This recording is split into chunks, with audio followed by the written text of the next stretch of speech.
Assalamualaikum warahmatullahi wabarakatuh. Selamat pagi, Om Swastiastu, Namo Buddhaya, Salam Kebajikan. Hari ini kita akan membahas terkait soal-soal konsep ilmu ekonomi. Jadi di sini kalian kembali kita mempelajari materi tentang ilmu ekonomi, kelangkaan, biaya peluang. Diharapkan kalian di sini dapat ilmu ekonomi, mengidentifikasi kelangkaan dan biaya peluang dalam memenuhi kebutuhan sehari-hari.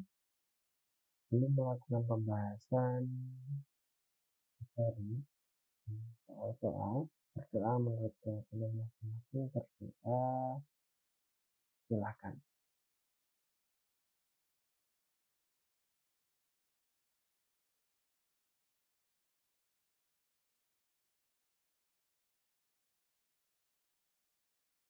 Berdoa selesai. Baik, setelah kalian membaca materi konsep ilmu ekonomi, kita akan membahas materi soal yang pertama. Soal yang pertama, berikut ini contoh pernyataan ekonomi positif dan pernyataan ekonomi normatif. 1. Nilai upah minimum yang rendah mengakibatkan tingginya jumlah pengangguran. 2. Pendapatan rakyat miskin harus dijamin oleh pemerintah. 3.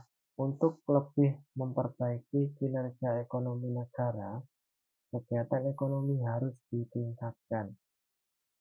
4. Pemanfaatan pendapatan negara dari pajak harus diarahkan untuk menolong orang miskin. Pernyataan ekonomi positif ditunjukkan nomor 2, 3, dan 4. Pendapatan rakyat miskin harus dijamin oleh pemerintah. 3. Untuk lebih memperbaiki kinerja ekonomi negara, kegiatan ekonomi harus ditingkatkan. 4. Pemanfaatan pendapatan negara dari pajak harus diarahkan untuk menolong orang miskin. Jawabannya adalah B. Soal yang kedua, bidang bahasa ekonomi deskriptif adalah A. Cara pemerintah menggunakan sumber daya demi rakyat. B. Cara individu dan masyarakat mengelola sumber daya ekonomi untuk mencapai kemakmuran. C. Pengumpulan informasi-informasi faktual mengenai masalah ekonomi. D. Mengkritik peran swasta dan pemerintah dalam menghadapi kelangkaan. E. Asumsi bahwa setiap individu bekerja secara rasional. Jadi di sini jawabannya adalah C. Pengumpulan informasi-informasi faktual mengenai masalah ekonomi. Soal yang ketiga, cara kerja ilmu ekonomi terapan. A. Memanfaatkan hasil-hasil pemikiran teori ekonomi untuk memberi penjelasan atas fakta-fakta yang telah dikumpulkan oleh ekonomi deskriptif. B. Memberi nasihat kepada pengambil keputusan berdasarkan analisis data atau gejala yang diolah oleh ekonomi deskriptif. C. Mengambil kesimpulan dari teori-teori ekonomi dengan cara menganalisis masalah dan menggunakan data. D. Menerapkan solusi dan kesimpulan terhadap suatu masalah ekonomi. E. Menerapkan kesimpulan dari teori ekonomi terhadap situasi ekonomi yang tidak tertentu. Jadi di sini jawabannya adalah A. Memanfaatkan hasil-hasil pemikiran teori ekonomi untuk memberi penjelasan atas fakta-fakta yang telah dikumpulkan oleh ekonomi deskriptif. Soal keempat, manfaat mempelajari ilmu ekonomi adalah untuk A. Memenuhi kebutuhan manusia yang beragam jumlah dan kualitasnya. B. Membuat daftar prioritas kebutuhan yang harus dipenuhi terlebih dahulu.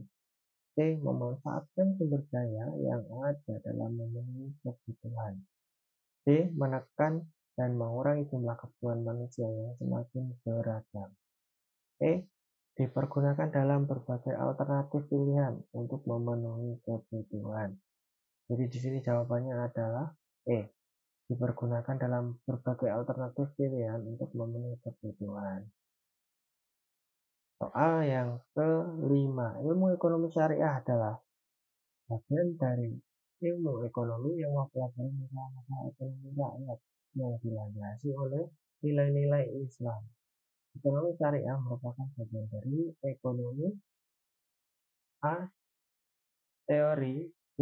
Positif, C. Terapan, D. Normatif, E. Pembangunan. Jadi di sini jawabannya adalah C. Terapan. Soal yang keenam, perhatikan pernyataan berikut ini. Ekonomi mikro membahas tentang kegiatan produksi, sedangkan ekonomi makro membahas tentang perdagangan kecil. 2. Ekonomi mikro membahas tentang kegiatan konsumsi, sedangkan ekonomi makro membahas tentang pengangguran. 3. Ekonomi mikro membahas tentang penerimaan perusahaan, sedang ekonomi makro membahas tentang inflasi. 4. Ekonomi mikro mempelajari tentang peran produsen dan konsumen, sedangkan ekonomi makro membahas tentang pendapatan per kapita. 5. Ekonomi mikro membahas tentang pertumbuhan ekonomi, sedangkan ekonomi makro membahas tentang kebijakan pemerintah dalam bidang ekonomi. Perbedaan yang paling tepat antara ekonomi mikro dan ekonomi makro adalah A. 1, 2, dan 4, B. 1, 3, dan 5, C. 2, 3, dan 4, D. 2, 4, dan 5, E. 3, 4, dan 5. Jadi di sini jawabannya adalah C. 2, 3, dan 4. Ekonomi mikro membahas tentang kegiatan konsumsi, sedangkan ekonomi makro membahas tentang pengangguran. Ekonomi mikro membahas tentang penerimaan perusahaan, dan ekonomi makro membahas tentang inflasi. Ekonomi mikro mempelajari tentang peran produsen dan ekonomi, sedangkan ekonomi makro membahas tentang pendapatan per kapita. Jawabannya adalah C. Soal yang ke-7, salah satu prinsip ekonomi syariah adalah A. Jaminan sosial, B. Hak bersama dalam masyarakat, C. Distribusi kekayaan terbatas, D. Setiap individu memiliki kekayaan yang tidak terbatas, E. Kesejahteraan hanya untuk pemimpin. Jadi di sini jawabannya adalah B. Hak bersama dalam masyarakat. Soal ke-8, karakteristik yang terdapat dalam ekonomi syariah adalah A. Riba, B. Zakat, C. Sedekah, D. Harta, E. Investasi. Sini jawabannya adalah B. Zakat. Soal yang ke-9, suatu daerah baru saja terkena banjir dan mengalami kesulitan air bersih sehingga banyak yang terjangkit penyakit kulit. Penyebab dari kelangkaan air bersih adalah A. Harga air bersih cenderung naik, B. Kebutuhan air bersih tidak terbatas, C. Setiap orang memaksimumkan keputusannya, D. Persediaan tidak sesuai dengan rencana, E. Sumber air bersih tercemar kotoran. Jawabannya di sini adalah E. Sumber air bersih tercemar kotoran. Pertanyaan ke-10. Sumber daya alam yang makin langka perlu diatasi dengan cara yang tepat. Tindakan yang paling tepat untuk mengatasi kelangkaan tersebut adalah A. Menggunakan sumber daya alam yang ada secara maksimal untuk memenuhi kebutuhan manusia dalam rangka mencapai kemakmuran. B. Memanfaatkan sumber daya alam secara selektif dengan mempertimbangkan kelestariannya agar anak cucu kita dapat menikmatinya. C. Berupaya tidak menggunakan sumber daya alam dalam memenuhi kebutuhan karena sumber daya alam harus dilestarikan. D. Sumber daya alam dapat dimanfaatkan secara besar-besaran, mengingat kebutuhan manusia berkembang terus. Jadi di sini jawabannya adalah B. Memanfaatkan sumber daya alam secara efektif dengan mempertimbangkan kelestariannya agar anak cucu kita dapat menikmatinya. E. Sumber daya alam dapat kita manfaatkan secara besar-besaran karena memang diciptakan oleh Tuhan untuk kehidupan manusia. Soal ke-11, akibat keterbatasan bahan bagi bumi, PT Pupuk Kaltim yang memproduksi pupuk urea bagi pasokan 2/3 wilayah Indonesia tidak mampu memproduksi optimal. Kapasitas produksi hanya sebesar 77% dari kapasitas terpasang yang mencapai 2,3 juta ton per tahun. Kejadian ini berakibat A. Harga pupuk urea menjadi mahal karena permintaan berkurang.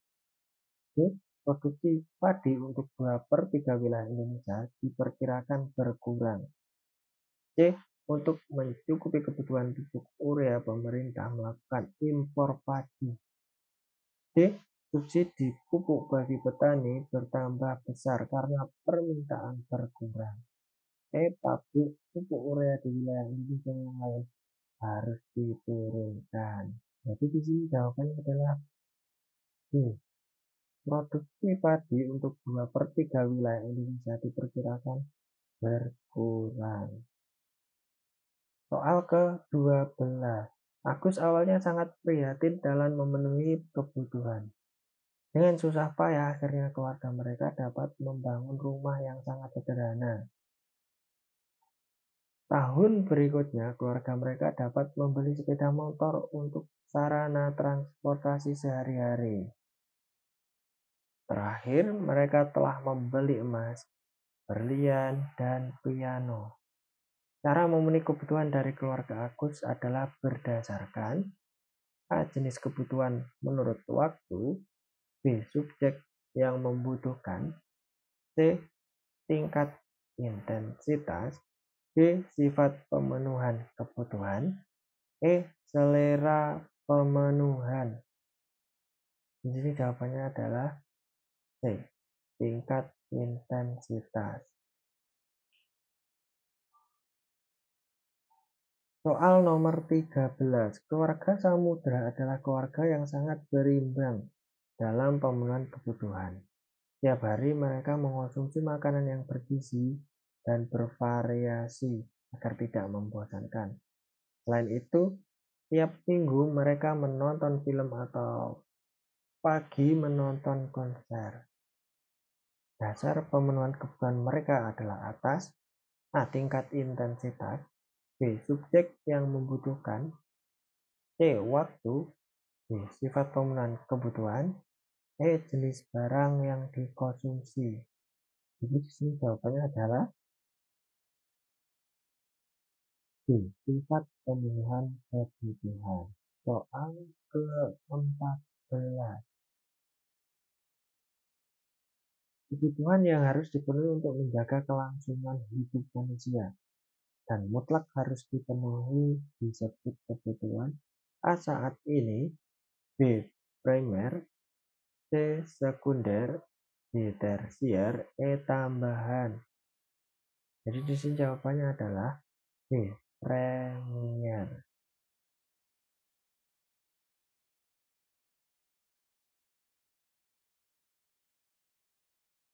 Soal ke-15. Kebutuhan akan barang-barang mewah dinamakan kebutuhan A. Premier, B. Sekunder, C. Tersier, D. Tambahan, E. Komplementer. Jadi di sini jawabannya adalah C. Tersier.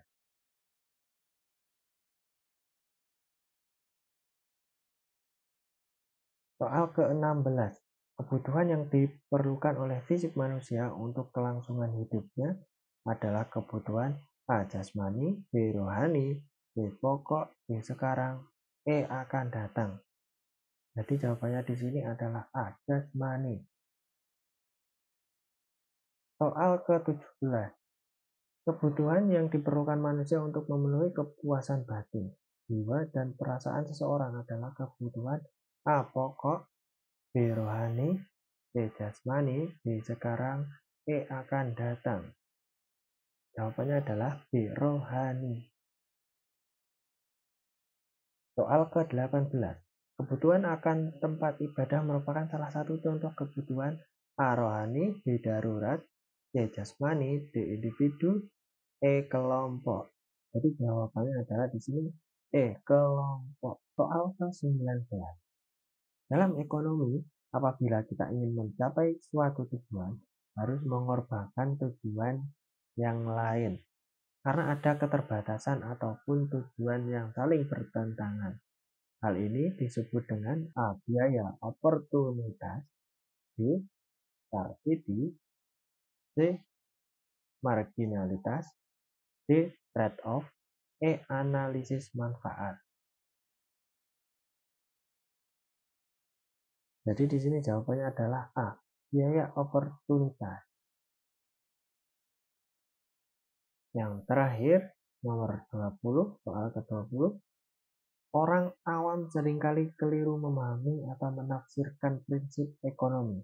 Pengertian atau tindakan prinsip ekonomi yang benar adalah A. Memaksimumkan suatu manfaat, benefit, utility, profit. B. Meminimumkan suatu pengorbanan, cost, effort, loss.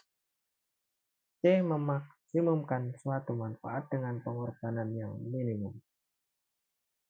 D. Memaksimumkan suatu manfaat dengan pengorbanan senilai tertentu. E. Mengoptimalkan suatu manfaat dengan pengorbanan yang juga optimum.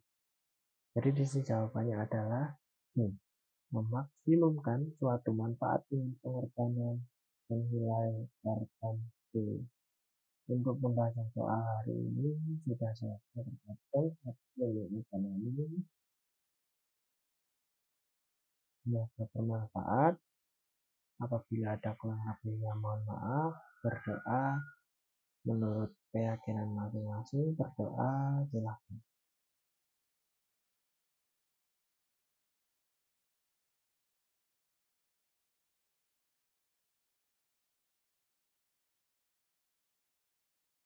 Berdoa selesai.